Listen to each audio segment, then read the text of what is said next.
जातक कथा आरंभ करने से पहले आप सभी को मेरा जय भीम, नमो बुद्धाय। जातक कथा भगवान बुद्ध की आत्म कथा है। हर जातक कथा के माध्यम से भगवान बुद्ध ने हमें शिक्षा देने की कोशिश की है। आज इस जातक कथा को सुनकर हम एक नई शिक्षा ग्रहण करने की कोशिश करेंगे और हमारा प्रयास रहेगा कि भगवान बुद्ध की कृपा से मैं आपको जातक कथा और अच्छी तरह सुना सकूं। तो चलिए शुरू करते हैं आज की जातक कथा। बुद्ध का चमत्कार, जो भगवान गौतम बुद्ध द्वारा स्वयं लिखा गया है। आज से कई सौ साल पहले की बात है। एक गांव में राम सिंह नाम का एक किसान अपनी पत्नी और बच्चे के साथ रहता था। राम सिंह अनपढ़ था, साथ में बहुत गरीब भी था, मगर वह अपने बेटे सुंदर को पढ़ा लिखा कर किसी योग्य बनाना चाहता था, ताकि उसका बेटा भी उसके बाद उम्र भर मेहनत मजदूरी न करता रहे। राम सिंह को अपने पुत्र को लेकर बड़ी ही आशाएं थी। लाखों सपने उसने अपने पुत्र को लेकर सजो डाले थे। और राम सिंह का बेटा सुंदर भी काफी बुद्धिमान था। वह गांव के पंडित कस्तूरीलाल के पास जाकर शिक्षा ग्रहण कर रहा था। उसने भी अपने मन में यही सोचा हुआ था कि वह भी पढ़ लिख कर बड़ा आदमी बनेगा और अपने माँ बाप के कदमों में दुनिया भर की सारी खुशियों को, सारी सुखों को लाकर डाल देगा। इंसान यदि किसी लक्ष्य को निर्धारित कर ले और सच्चे मन से उसे पाने का प्रयास करे, तो वह उसमें सफलता जरूर प्राप्त करता है। ऐसा ही सुंदर के साथ भी हुआ। वह अपनी कक्षा में अच्छे नंबरों से उत्तीर्ण हुआ। सारे गांव में उसकी खूब वाहवाही हुई। अपने बेटे की इस सफलता पर राम सिंह का मस्तक गर्व से ऊंचा हो उठा। एक रात राम सिंह ने अपनी पत्नी से कहा, सुंदर की माँ, मेरे मन में सुंदर को लेकर काफी दिनों से एक विचार उठ रहा है। सुंदर की माँ ने कहा, ऐसी क्या बात है? क्या सुंदर की शादी ब्याह का विचार आपने बनाया है? राम सिंह ने कहा, शादी ब्याह तो समय आने पर हम उसका करेंगे ही, मगर अभी उसे अपने पैरों पर खड़ा होने दो। राम सिंह ने कहा, मेरा तो यही विचार है कि क्यों ना हम उसे शहर भेज दें, ताकि वहां जाकर कोई अच्छा सा काम धंधा सीखकर कुछ बनकर दिखाए। यहाँ गांव में तो बस मेहनत मजदूरी का ही धंधा है। पढ़ने लिखने के बाद भी यदि उसे यही धंधा करना है तो पढ़ाई लिखाई का क्या लाभ? हमारा तो अपना कोई खेत भी नहीं है जिसमें मेहनत करके वह कोई तरक्की कर सके। इस पर राम सिंह की पत्नी कहती है, मगर सुंदर के बापू, सुंदर ने तो आज तक शहर देखा ही नहीं। हम किसके भरोसे उसे शहर भेज दें? माना कि हमारा सुंदर समझदार है और सूझबूझ वाला है, और शहर में वह कोई अच्छा सा काम धंधा तलाश भी लेगा, मगर शहर में रुकने के लिए कोई ठिकाना भी तो होना चाहिए। इस पर राम सिंह ने कहा, सुनो सुंदर की माँ, शहर में मेरा एक मित्र है। हालांकि हम दोनों बरसों से एक दूसरे से नहीं मिले, मगर फिर भी मुझे उम्मीद है कि यदि मैं सुंदर को उसका पता ठिकाना समझाकर भेज दूं, वह अवश्य ही सुंदर को अपने पास रखेगा और रोजी रोजगार ढूंढने में वह सुंदर की सहायता भी करेगा, क्योंकि वह मेरा बहुत ही अच्छा मित्र है। सुंदर की माँ बोली, बात तो ठीक है सुंदर के बाबू, लेकिन मेरा मन नहीं मान रहा कि मैं अपने लाल को अपनी आंखों से दूर करूं।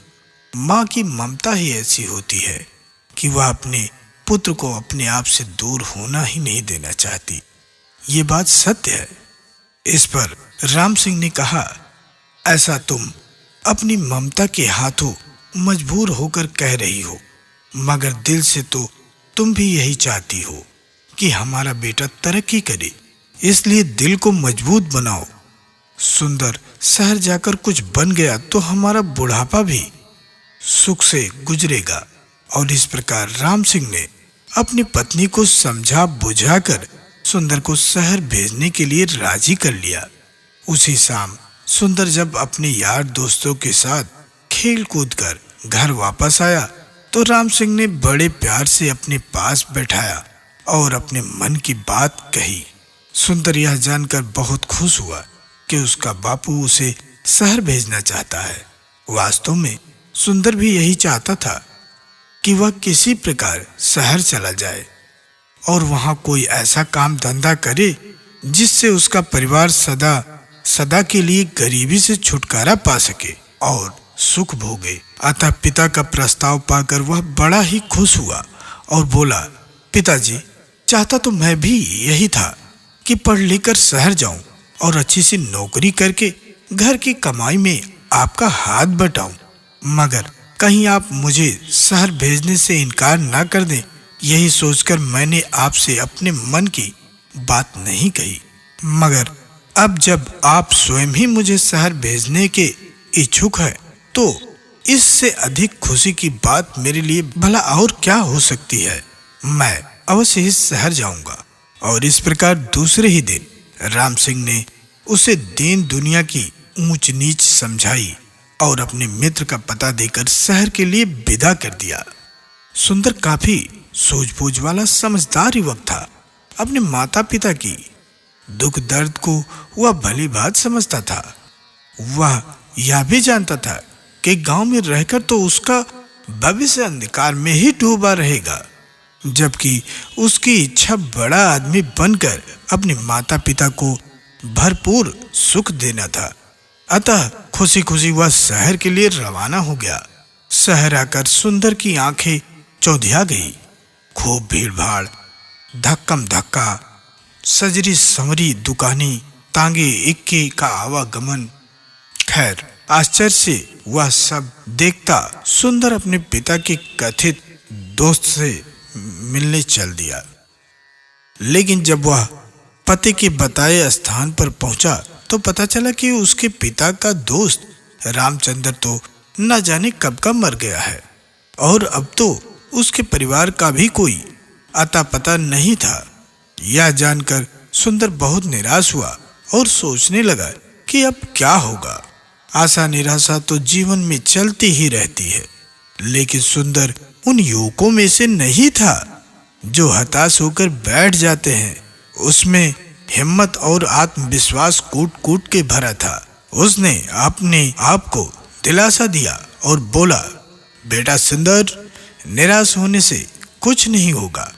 अब शहर आ ही गए हैं तो कुछ करके ही लौटेंगे। माँ और बापू ने मुझसे बड़ी उम्मीदें लगा रखी हैं।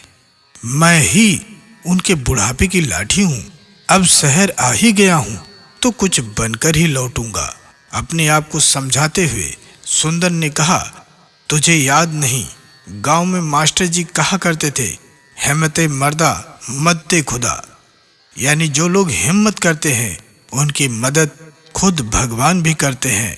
अपने आप को इस प्रकार हौसला बढ़ाता हुआ सुंदर पूछता पूछता एक सराय में आकर ठहर गया। उसने स्नान आदि से निवृत्त होकर थोड़ा आराम किया, फिर किसी नौकरी की तलाश में निकल पड़ा। वह जहां भी नौकरी मांगने जाता, दुकानदार उसके बातचीत करने के ढंग और उसकी सूझबूझ से प्रभावित तो होता, लेकिन कोई जान पहचान का ना होने के कारण उसे नौकरी नहीं देता। इसी प्रकार कई दिन गुजर गए। सुंदर अपने साथ जो भी रुपया पैसा गांव से लेकर आया था, अब वो खत्म हो चले थे। अब तो सचमुच सुंदर को चिंताओं ने आ घेरा। वह सोचने लगा कि काश शहर में उसकी कोई जानकारी वाला व्यक्ति होता तो अवश्य ही उसे नौकरी मिल जाती। एक दिन की बात है, सुंदर थक हार कर एक पेड़ के नीचे बैठा मौजूदा स्थिति के विषय में विचार कर रहा था। उससे कुछ ही दूरी पर राज कर्मचारी पेड़ की ठंडी छांव में बैठकर गपशप कर रहे थे। अनमना सा सुंदर उनकी बातें सुनने लगा। एक दूसरे से कह रहा था, कुछ भी कह भाई रामवीर, तू है बड़ा नसीब वाला। हम दोनों साथ साथ ही राज दरबार की सेवा में आए थे, मगर तू तरक्की करके राजा जी का खजांची बन गया और मैं रहा सिपाही का सिपाही। इसे कहते हैं तकदीर वाला। अपने दोस्त की ऐसी बातों को सुनकर उसने बोला, तकदीर भी उन्हीं का साथ देती है गंगाराम, जो सूझबूझ और हिम्मत से काम लेते हैं। मैंने अपनी सूझबूझ से कुछ ऐसा काम किया कि महाराज का विश्वास मुझ पर ज्यादा बन गया और उन्होंने मेरी ईमानदारी देखकर मुझे खजांची बना दिया। नाना भाई, तो जरूर किसी साधु या फकीर से कोई मंत्र बनवा कर पढ़वा कर लाया होगा जो इतनी जल्दी तरक्की कर ली, वरना मैं क्यों ना किसी ऊंचे पद पर पहुंच गया।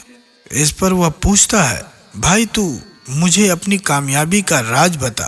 तेरे जैसे लोग, उसने उस पर जवाब दिया, तेरे जैसे लोग इसी चक्कर में लगे रहते हैं कि पकी पकाई मिल जाए और खा ले। अरे भाई, अगर इंसान में हिम्मत, हौसला, ईमानदारी, साहस और सूझबूझ हो तो वह पहाड़ को खोदकर नदी बहा दे। देख तू, वह मरा हुआ चूहा दिख रहा है? रामवीर ने सड़क के किनारे पड़े एक मरे चूहे की ओर इशारा किया। उसका दोस्त बोला, हाँ देख रहा हूँ। आने जाने वालों को देख उसे घृणा कर रहे हैं, उसकी तरफ मुंह फेर ले रहे हैं। उसकी इस बातों को सुनकर उसका दोस्त बोला, रामवीर भाई, मैं तुझसे तेरी कामयाबी का रहस्य पूछ रहा था और तू मुझे मरा हुआ चूहा दिखा रहा है, ये क्या बात हुई? गंगाराम बोला, मैं तुझे कामयाबी की बात ही बता रहा हूँ। सुन, लोग उस मरे हुए चूहे पर थूक थूक कर जा रहे हैं, मगर कोई सूझबूझ वाला इंसान इस मरे हुए चूहे से भी 4 पैसे कमा लेगा। भाई मेरे, अकल का इस्तेमाल करने से ही इंसान कामयाबी हासिल करता है, जंतर मंतर से कुछ नहीं होता। उसकी बातों को सुनकर निराश होकर उसके दोस्त ने बोला, तू मुझे अपनी कामयाबी का राज बताना ही नहीं चाहता। खैर, कभी तो मेरे दिन बदलेंगे। इस पर उसका दोस्त बोला, अब चलते हैं। इस प्रकार वो दोनों राज कर्मचारी उठकर चले गए। वे तो चले गए, मगर खजांची रामवीर की चूहे वाली बात ने सुंदर के दिमाग में खलबली सी मचा दी। उसके दिमाग में रामवीर की कहानी बार बार गूंज रही थी। लोग उस मरे हुए चूहे पर थूक थूक कर जा रहे थे, मगर कोई सूझबूझ वाला इंसान इस मरे हुए चूहे से भी 4 पैसे कमा लेगा। 4 पैसे कमा लेगा, आखिर कैसे? सुंदर सोचने लगा। खजांची की बात में दम है। जिस देश में मिट्टी भी बिकती हो, वहां कोई चीज बेचना मुश्किल नहीं, मगर इस मरे हुए चूहे को खरीदेगा कौन? कैसे कमाएगा कोई इससे 4 पैसे? चूहे को घूरते हुए सुंदर यही सोच रहा था, लेकिन उसकी समझ में नहीं आ रहा था। तभी सड़क पर उसे एक तांगा आता दिखाई दिया। तांगे में एक सेठ बैठा था, जिसने एक बिल्ली को अपनी गोद में दबोचा हुआ था। बिल्ली बार बार उसकी पकड़ से छूटने की कोशिश कर रही थी। अभी घोड़ा गाड़ी सुंदर के आगे से गुजरी ही थी कि बिल्ली सेठ की गोद से कूद गई और सड़क के किनारे झाड़ी में जा घुसी। सेठ चिल्ला उठे। उन्होंने बोला, अरे तांगे वाले, तांगा रोको, मेरी बिल्ली कूद गई। तांगा रुका और सेठ उतरकर तेजी से झाड़ियों की तरफ दौड़ पड़े। सेठ ने बोला, अरे भाई तांगे वाले, देखो मेरी बिल्ली उन झाड़ियों में जा घुसी है, उसे पकड़ने में मेरी मदद करो। सेठ झाड़ियों के पास जाकर बिल्ली को बुलाने लगा, आ पूसी पूसी, आ पूसी। इसी बीच तांगे वाला और सुंदर सहित कुछ अन्य लोग भी वहां जमा हो गए।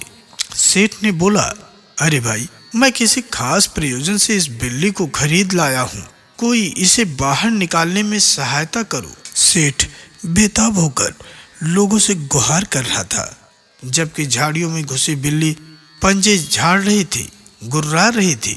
वह निकलने का नाम ही नहीं ले रही थी। एक व्यक्ति ने बोला, देख नहीं रहे हो सेठ जी, बिल्ली किस प्रकार गुर्रा रही है, हाथ आगे बढ़ाते ही झपट्टा मार रही है। यह सब देखकर सुंदर के मस्तिष्क में राजा की खजांची की बात गूंज गई। कोई सूझबूझ वाला इंसान इस मरे हुए चूहे से भी 4 पैसे कमा लेगा। सुंदर के मस्तिष्क में धमाका सा हुआ और तुरंत उसके मस्तिष्क में एक युक्ति आ गई। वह सेठ से बोला, सेठ जी, अगर मैं आपकी बिल्ली को काबू करके दूं तो आप मुझे क्या देंगे? सेठ जी ने तुरंत सुंदर की ओर देखा और बोला, भाई तू मेरी बिल्ली को काबू करके देगा तो मैं तुझे चांदी का एक सिक्का दूंगा। चांदी का एक सिक्का? सुंदर के मुंह में पानी भर आया। ठीक है, आप यहीं रुकिए, मैं अभी आपकी बिल्ली काबू करके आपको देता हूँ, कहकर सुंदर दौड़ा दौड़ा उसी दिशा में गया जिधर मरा हुआ चूहा पड़ा था। उसने मन में सोचा, वाह बेटा सुंदर, बन गया काम। उस खजांची ने ठीक ही कहा था कि यदि सूझबूझ से काम लिया जाए तो इस मरे हुए चूहे से भी 4 पैसे कमाए जा सकते हैं। सुंदर ने मन ही मन खुश होते हुए एक रस्सी तलाशी और चूहे की गर्दन में फंदा डालकर झाड़ियों की ओर चल दिया और बोला, हटो हटो, सब पीछे हटो। भीड़ को एक ओर हटाता हुआ सुंदर बोला, बिल्ली अभी बाहर आती है। किसी ने कहा, अरे मरा हुआ चूहा, यह तो वहां पड़ा था। वाह भाई, इस लड़के ने तो मौके का फायदा उठाकर एक सिक्का कमा लिया। इसे कहते हैं बुद्धि का करिश्मा। यह लड़का अवश्य ही एक दिन बड़ा आदमी बनेगा। लोग तरह तरह की बातें करने लगे। सुंदर झाड़ियों के करीब बैठ गया और रस्सी में बंधे चूहे को बिल्ली के सामने लहराने लगा। मोटे चूहे को देखकर बिल्ली के मुंह में पानी भर आया। एक नजर उसने मैत्री भाव से सुंदर की ओर देखा, फिर दुम हिलाती हुई धीरे धीरे सुंदर के करीब आने लगी। सभी लोग उत्सुकता से यह तमाशा देख रहे थे और फिर कुछ ही पलों बाद चूहे के लालच में जैसे ही बिल्ली बाहर आई, सुंदर ने उसकी पीठ पर प्यार से हाथ फेरा और उसे गोद में उठा लिया। ये थी आज की जातक कथा। हमें उम्मीद है कि आपको यह कथा अच्छी लगी होगी। अगली जातक कथा में आपसे जल्द मुलाकात होगी। इसी के साथ जय भीम, नमो बुद्धाय।